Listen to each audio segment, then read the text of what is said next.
علی رضی اللہ عنہ اور حضرت امیر معاویہ رضی اللہ عنہ میں کوئی ذاتی دشمنی نہیں تھی، آپس میں کوئی نفرت نہیں تھی، اجتہادی غلطی، اجتہاد کی وجہ سے تھوڑا اختلاف تھا۔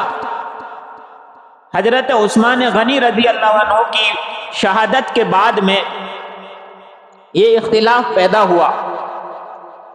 بعض صحابہ کی رائے تو یہ تھی کہ پہلے قاتلین عثمان سے رضی اللہ عنہ ان سے بدلہ لیا جائے، اس کے بعد میں حکومت کو مستحکم کریں گے، اور بعض صحابہ کی رائے یہ تھی کہ چونکہ ان کا غلبہ ہے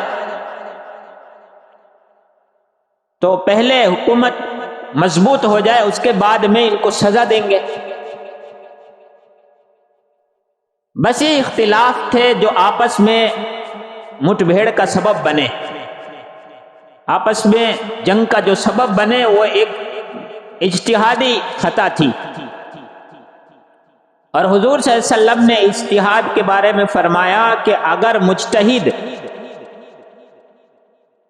کسی نتیجے پہ نہ بھی پہنچے تب بھی اس کو ثواب کا ایک اجر ملے گا، اور اگر مجتہد اپنی صحیح جگہ پہ پہنچ جاتا ہے اور وہ صحیح فیصلہ کرتا ہے تو اس کو ڈبل اجر ہے۔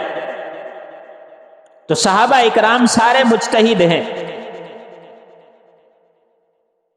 تو اس لیے حضرت امیر معاویہ حضرت علی رضی اللہ عنہ کی خلافت کے باغی نہیں سمجھتے تھے اپنے آپ کو، کیونکہ انہوں نے حضرت علی رضی اللہ عنہ کی خلافت کو ابھی تسلیم ہی نہیں کیا تھا۔ ان کا مطالبہ یہ تھا کہ پہلے ان کو سزا ملنی چاہیے جو قاتلین عثمان رضی اللہ عنہ، اور قاتلین عثمان رضی اللہ عنہ جو لوگ تھے ان کو یہ موقع ہاتھ لگ گیا۔ انہوں نے حضرت امیر معاویہ رضی اللہ عنہ کے پاس خط بھیجے، حضرت امیر کے لشکر میں شامل ہو گئے اور ادھر ادھر کی باتیں پھیلانی شروع کر دی۔ دیکھو حضرت علی رضی اللہ عنہ نے تو قاتلین عثمان کو اپنے لشکر میں شامل کر لیا ہے۔ حضرت امی جان عائشہ رضی اللہ عنہ حج پہ گئی ہوئی تھی، وہاں بھی یہ باتیں پہنچ گئی، تو لشکر آمنے سامنے ہوئے ہیں کہ تم نے قاتلین عثمان رضی اللہ عنہ کو پناہ دے رکھی اور اپنے لشکر میں شامل کر رکھا ہے۔ ان کا مجھے تو پتہ نہیں ہے، اللہ مجھے تو اس چیز کا علم ہی نہیں ہے کہ یہ سب کچھ ہو رہا ہے۔ خیر صلح ہو گئی، لیکن ان کا مقصد تو یہ تھا کہ مسلمانوں کی جماعت کو آپس میں بھڑا دیا جائے۔ تو ان قاتلین میں سے دو گروہ ہو گئے، ایک ادھر منہ ایک ادھر منہ۔ انہوں نے امیر حضرت علی رضی اللہ عنہ کے لشکر پہ تیر چلائے رات میں، چلو ٹھیک ہے ابھی تو رات ہو رہی ہے، سو جاتے ہیں، صلح ہو گئی، آپس میں سمجھوتا ہو گیا کہ صبح اپنے اپنے مقام پہ چلے جائیں گے۔ تو ان کو یہ بات کب گوارا تھی کہ ان میں صلح ہو جاوے اور ان میں فیصلہ ہو جاوے، یہ لڑائی نہ ہو۔ تو انہوں نے رات میں پلان بنایا، ادھر والوں نے ادھر تیر برسائے، ادھر والوں نے ادھر تیر برسائے۔ وہ یوں سمجھ رہے تھے کہ حضرت عائشہ رضی اللہ عنہ کے لشکر نے تیر برسائے، اور حضرت عائشہ رضی اللہ عنہ کا لشکر یہ سمجھ رہا تھا کہ حضرت علی والوں نے تیر برسائے۔ تو اسی کو کہتے ہیں جنگ جمل، کیونکہ حضرت عائشہ رضی اللہ عنہ اونٹ پہ سوار تھی، تو جمل عربی میں اونٹ کو کہتے ہیں، اس لیے جنگ جمل اس کو کہتے ہیں۔ یہاں صلح ہو گئی، جب ان کا راز کھلا تو یہی معاملہ پھر حضرت امیر معاویہ اور حضرت علی رضی اللہ عنہ کے درمیان میں پیش آیا، کیونکہ غلط فہمیاں تو انہوں نے پھیلا رکھی تھی۔ تو آپس میں کوئی دشمنی نہیں تھی، بلکہ روم کے بادشاہ نے جب ان کے اختلافات کو دیکھا تو حضرت علی رضی اللہ عنہ کو خط لکھا، اور اطلاع حضرت امیر معاویہ کے پاس جب پہنچی تو حضرت امیر معاویہ رضی اللہ عنہ نے خط لکھا حضرت علی سے پہلے،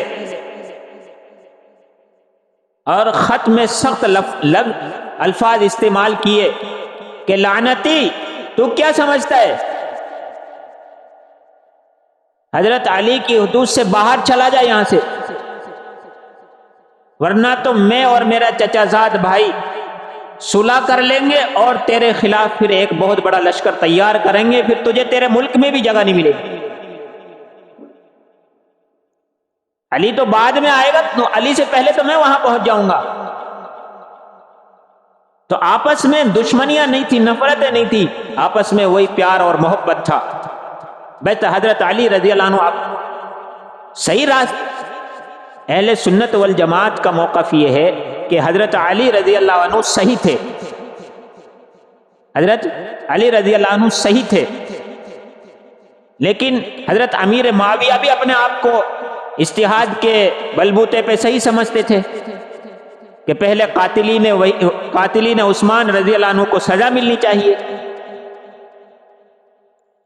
خیر، تو میں عرض کر رہا تھا کہ حضرت امیر معاویہ رضی اللہ عنہ کا بہت اونچا مقام ہے، بہت اونچا مرتبہ ہے، اور حضرت علی رضی اللہ عنہ کی وفات کے بعد 6 مہینہ حضرت حسن رضی اللہ عنہ کی خلافت رہی، اس کے بعد انہوں نے بھی حضرت امیر معاویہ کے ہاتھ پہ بیعت کر لی اور خلافت سے دستبردار ہو گئے، اور سخاوت اتنی زیادہ تھی کہ حسنین کریمین رضی اللہ عنہ کا سالانہ وظیفہ 10 لاکھ درہم مقرر کیا تھا حضرت امیر معاویہ نے۔ حضرت امی زانہ عائشہ رضی اللہ عنہ کے پاس ایک ہار بھیجا، بہت قیمتی، تقریباً 1 لاکھ درہم کا ہار تھا، انہوں نے وہ ازواج مطہرات میں تقسیم کیا، رمضان میں ایک بورا بھر کے بھیجا لاکھوں درہم کا حضرت عائشہ رضی اللہ عنہ کے پاس۔ تو صحابہ سے محبت، اہل بیت سے، ازواج مطہرات سے محبت حضرت امیر معاویہ رضی اللہ عنہ کو بہت تھی، بہت احترام اور بہت اکرام کیا کرتے تھے ان حضرات کا۔ تہجد گزار تھے، ایک مرتبہ تہجد کے وقت میں آنکھ نہ کھلی تو نفل پڑھتے رہے، اللہ سے توبہ استغفار کیا کہ آج تہجد ناغا ہو گئی۔ تو دوسرے دن تو کوئی دیکھا کہ کوئی پیر دبا رہا ہے اٹھانے کے لیے کہ اٹھو تہجد کا ٹائم ہوگا، تہجد پڑھ لو۔ تو تم کون ہو؟ کہ میں شیطان لعین، کہ شیطان لعین اور مجھے اٹھانے کے لیے، وہ بھی تہجد کے لیے، کہ آپ کل تہجد میں نہیں اٹھے نا، اور آپ نے اللہ رب العزت کو رو رو کے جو منایا ہے، استغفار جو کیا ہے اللہ سے، اللہ رب العزت کے سامنے جو اپنی عاجزی آپ نے دکھائی، وہ تہجد پڑھنے سے زیادہ اجر اس کا ملا ہے۔ اس لیے آپ بہتر یہی ہے کہ تہجد پڑھ لیں، مجھے وہ اجر برداشت نہیں۔ تو صحابہ اکرام رضی اللہ عنہ کے بارے میں غلط گمان رکھنا، بدگمانی رکھنا، یہ ایمان کے کمزوری کی علامت ہے۔ حضرت امیر معاویہ رضی اللہ عنہ کے پاس حضور صلی اللہ علیہ وسلم کے بال مبارک اور نخون جو کاٹتے ہیں وہ تھے۔ وصیت کی تھی آپ نے کہ جب میرا انتقال ہو جائے تو نخونوں کو اور آپ صلی اللہ علیہ وسلم کے بال مبارک کو میرے چہرے پہ رکھ دینا، اللہ رب العزت ان کی وجہ سے میرے اوپر رحم فرما دیں گے۔ ایک موقع پہ جمعے کے دن فرمایا یہ مال غنیمت ہمارا ہے، ہم چاہے جیسے استعمال کریں۔ پھر دوسرے جمعے کو یہی فرمایا، پھر تیسرے جمعے کو بھی یہی فرمایا۔ تیسرے جمعے کو ایک آدمی کھڑا ہوا کہ مال غنیمت آپ کا نہیں ہمارا ہے، آپ اس کو تقسیم کریں گے تو انصاف کے ساتھ تقسیم کریں گے، اگر بے انصافی کریں گے تو ہم آپ کے تلوار سے مقابلہ کریں گے۔ بعد میں اس آدمی کو گھر پہ بلایا، کمرے الگ بلایا، اور اس کا بڑا اعزاز و اکرام کیا، اور فرمایا کہ میں نے حضور سے سنا ہے کہ ایک دور آئے گا، ایسی حکومتیں ہوں گی کہ لوگ شریعت کے خلاف حکم جاری کریں گے اور کوئی ان کو ٹوکنے والا، روکنے والا، ان کے اوپر نکیر کرنے والا نہیں ہوگا، اور وہ جہنمی ہوگی۔ اللہ کا شکر ادا کیا میں نے کہ میں ان میں سے نہیں ہوں، مجھے روکنے والے، ٹوکنے والے ہیں۔ ایک موقع پہ حضور صلی اللہ علیہ وسلم نے فرمایا سب سے پہلے لشکر جو سمندر پہ جہاد کرے گا، سمندر کے ذریعے سے جہاد کرے گا، وہ سارے جنتی ہوں گے۔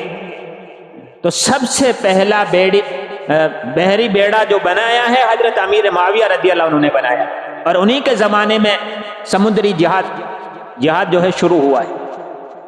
تو حضرت امیر معاویہ رضی اللہ عنہ کی وفات چونکہ 12 رجب کو ہے اس مہینے میں، جس میں بعض ناواقف مسلمان کنڈوں کی رسم کرتے ہیں اور نام امام جعفر صادق رحمۃ اللہ علیہ کا لگاتے ہیں کہ اس دن حضرت امام جعفر صادق رضی اللہ عنہ پیدا ہوا، اس لیے یہ مٹھائیاں تقسیم کرتے ہیں اور کچھ میٹھا بناتے ہیں، جبکہ حضرت امام جعفر رضی اللہ عنہ کی ولادت اور پیدائش 8 رمضان کو ہے تقریباً، اور آپ کی وفات شوال میں ہے، رمضان کے بعد۔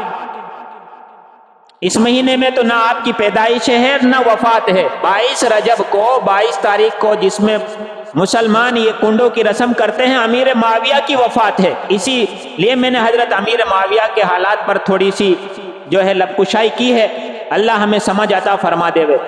اس لیے یہ دشمنان اسلام کی ایک چال ہے جو حضرت امیر معاویہ سے نفرت کرتے تھے۔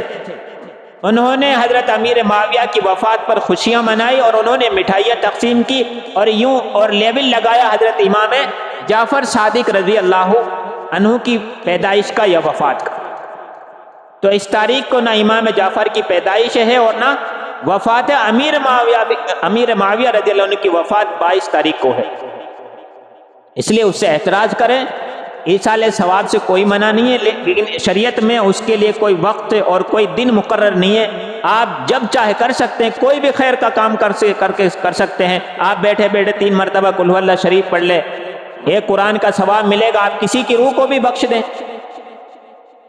اللہ پاک ہم سب کو سمجھ عطا فرمائے، عمل